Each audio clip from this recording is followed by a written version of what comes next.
ग्रहे धनं पुरय पुरय नमः।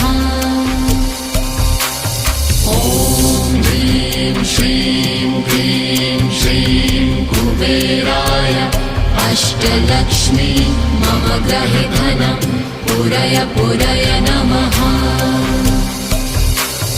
ॐ ह्रीं श्रीं क्लीं श्रीं कुबेराय अष्टलक्ष्मी मम ग्रहे धनं पुरय पुरय नमः। ॐ ह्रीं श्रीं क्लीं श्रीं कुबेराय अष्टलक्ष्मी मम ग्रहे धनं पुरय पुरय नमः।